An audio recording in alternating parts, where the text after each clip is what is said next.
ఈ జనరేషన్ లో సైబర్ మోసగాలే ఎక్కువ బతుకుతున్నారు తప్ప హార్డ్ వర్క్ చేసిన వాళ్ళకి జీవితమే లేదన్నట్టు అయిపోయింది యువతకు.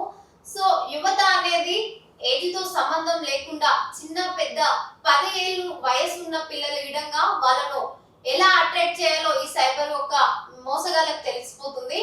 సో వాళ్ళ యొక్క ఇంటెలిజెంట్ వాళ్ళకున్న నాలెడ్జ్ తో ఆ చిన్న చిన్న పిల్లలని ఆ గేమ్ అంటూ ఈ గేమ్ అంటూ వాళ్ళకి ఇష్టం వచ్చిన గేమ్స్ ని వాళ్ళ మైండ్ అట్రాక్ట్ అయ్యేలా వాళ్ళు క్రియేట్ చేసి ఇది ఇన్స్టాల్ చేస్తుంటే మీకు 10 రూపీస్ వస్తుంది. అట్లా బెట్టింగ్ యాప్స్ అని, ట్రేడింగ్ గేమ్స్ అని, ఇంకా ఇట్లా different types of APK apps అయితే తీసుకురావడం జరిగింది. సో ఇవన్నీ ఈ సైబర్ నేరగాల ఒక మోసం అయితే బయటపడడం జరిగింది. చాలా వరకు పిల్లలు ఏం చేశారు, వాళ్ళకున్న చదువు పైన కాన్సన్ట్రేట్ చేయకుండా ఈ యొక్క బెట్టింగ్ యాప్సే కానీ, ఈ ఫ్రీ ఫైర్ అంటూ యూట్యూబ్లలో రీల్స్ చూస్తూ, ఇన్స్టాలలో రీల్స్ చూస్తూ వాటికే అట్రాక్ట్ అయిపోతున్నారు.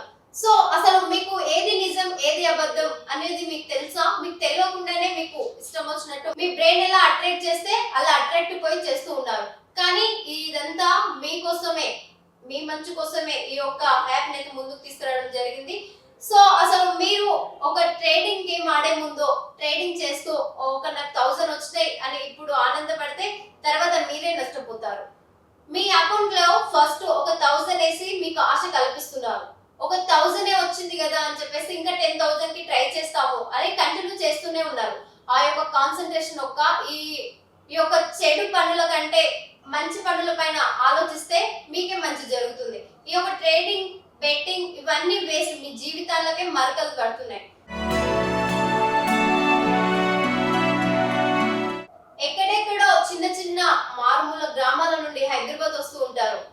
వారంతా హైదరాబాద్ వచ్చి పని చేస్తారా, ఏదో పెద్ద పని చేసినట్టు తల్లిదండ్రులకు చెప్పి మెప్పించి వాళ్ళ ఇష్టం వచ్చినట్టు హైదరాబాద్కి వచ్చి ట్రేడింగ్స్ ఆడుతూ పని చేతగాక ఇంట్లో తింటూ రూమ్ లో పెట్టుకొని రూమ్లలో ఉంటూ ఇంకా హాస్టల్స్ కి ఫీజులు కట్టించుకుంటూ ఈ ట్రేడింగ్స్, బెట్టింగ్స్ వీటి వల్లనే మొత్తం జీవితం అంతా నాశనం చేసుకుంటున్నారు. సో హైదరాబాద్ వాసులకు హెచ్చరిక, సైబర్ మోసగాళ్ల కొత్త స్కామ్ బయటపడింది. ఏపీకే యాప్ల ద్వారా అధిక వడ్డీ పేరిట వలవేస్తూ సైబర్ నేరాల నుంచి వచ్చిన డబ్బునే యాప్ యూజర్ల ఖాతాల్లోకి పంపుతున్నట్లు సిసిఎస్ పోలీసులు తెలిపారు. 40,000 పెట్టిన యూజర్ కు డబుల్ అమౌంట్ బదిలైంది. చివరకు అది సైబర్ క్రైమ్ మనీ అని తేలింది. ఇల్లీగల్ యాప్లు ఏపీకే ఫైల్స్ ఇన్స్టాల్ చేస్తే మీరు కూడా నేరంలో భాగమవుతారు.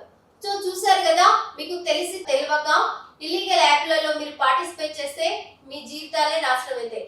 ఇప్పటికైనా ఇంకా మేల్కోండి. సో ఇప్పటి వరకు ఉన్న వివరాలు అయితే ఇవి. మరిన్ని వీడియోస్ చూస్తూనే ఉండండి. మీ ముందు కోసం